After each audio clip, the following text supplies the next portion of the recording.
En ce jour du 19 juin 2023, la CENI a jugé bon d'informer la presse sur les activités en cours et à venir. Il faut dire que ces activités relèvent des missions de la Commission électorale nationale indépendante, telles que bien décrites dans l'article 92 de la Constitution.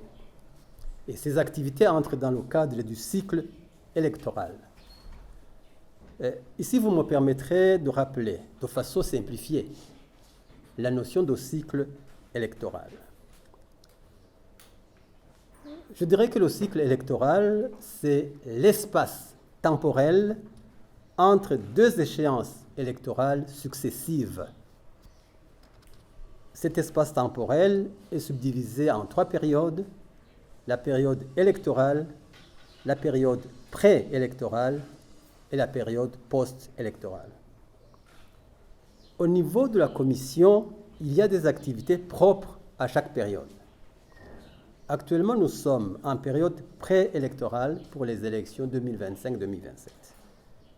Et donc, nos principales activités sont les suivantes. Tout d'abord, il y a la préparation de la contribution de la Commission dans l'élaboration du cadre légal des élections à venir. Ici, nous devons d'abord nous rappeler que toute élection repose sur un cadre légal et réglementaire.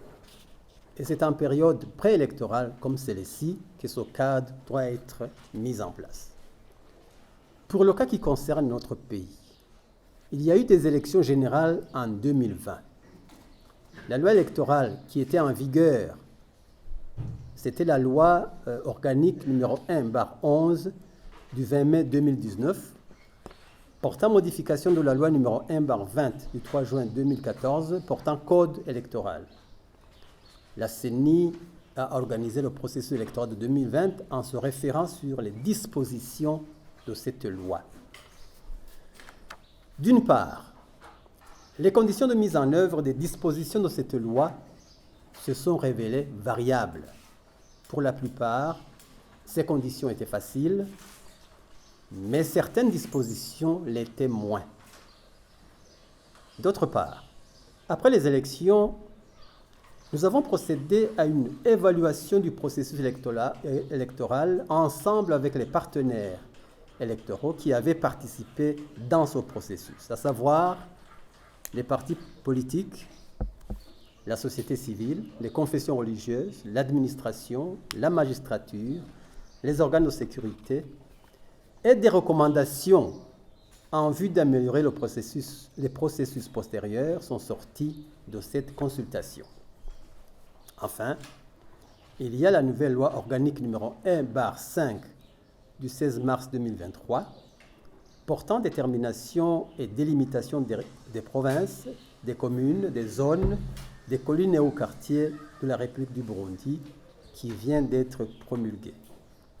Tenant compte de tout cela, c'est-à-dire l'expérience de la CENI, les recommandations des partenaires électoraux et cette nouvelle loi, la CENI réfléchit sur l'amendement de certaines dispositions de la loi électorale actuelle.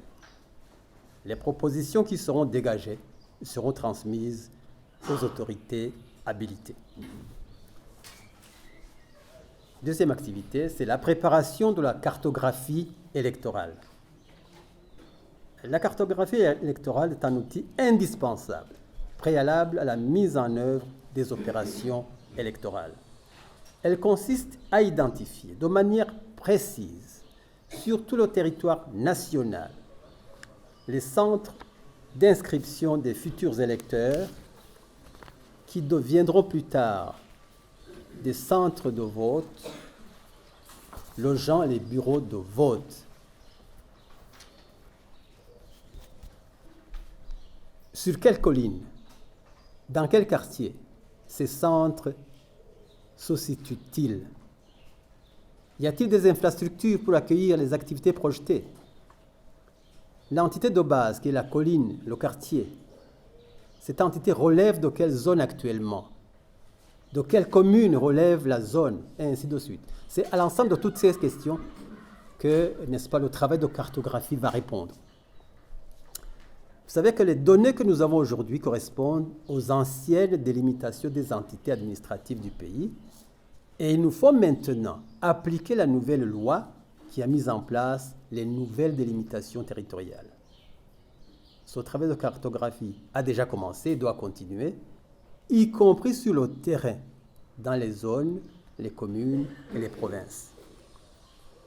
Les résultats de ce travail, comme je viens de le dire, vont servir dans la préparation et la réalisation des opérations de vote.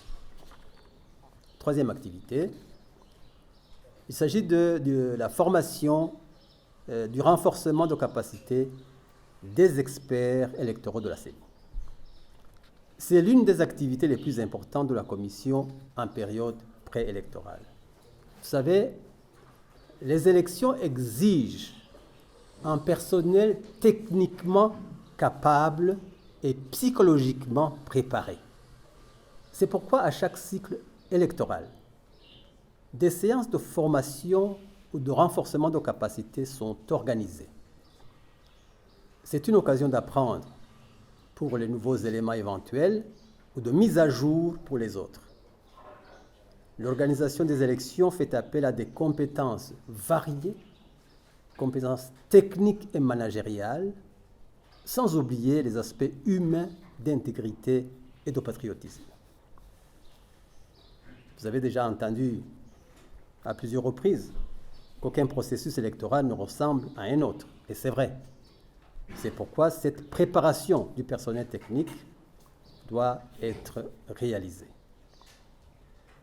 L'objectif ultime de cette activité est que notre équipe d'experts soit capable de prévoir, planifier, exécuter, superviser et ainsi réussir le processus électoral, c'est-à-dire conduire un processus électoral à la satisfaction du peuple burundais. Quatrième activité, c'est la planification des activités de l'année électorale.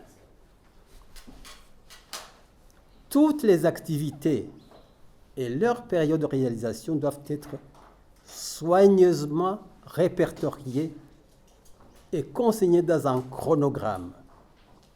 Ce chronogramme donne naissance au calendrier électoral qui est public et qui permet aux différents partenaires de s'apprêter par rapport à leur participation au processus. C'est avec cette planification que la CENI détermine aussi les ressources humaines, logistiques et financières qui sont requises pour l'organisation des élections. Cinquième grande activité, il s'agit de l'assainissement du climat électoral par l'éducation et la sensibilisation de la population. L'objectif ici est de tenir des élections apaisées, dans un environnement de sérénité, où tout électeur se sent libre d'opérer son choix sans pression aucune, dans le respect des droits des uns et des autres. Pour cela, la CENI va mener des séances d'éducation à la démocratie, surtout pour les plus jeunes qui voteront pour la première fois, et organiser des séances, des échanges de sensibilisation pour les autres partenaires électoraux, les femmes, les partis politiques, les confessions religieuses, etc., etc. Donc, voici de façon résumée les principales activités actuelles et celles des jours à venir de la Commission électorale nationale indépendante. Je terminerai en disant que la CENI est ouverte à la communication. Chaque fois que vous voudrez des informations sur tel aspect ou tel autre qui fait partie de ces missions, vous êtes les bienvenus. Merci, que Dieu vous bénisse.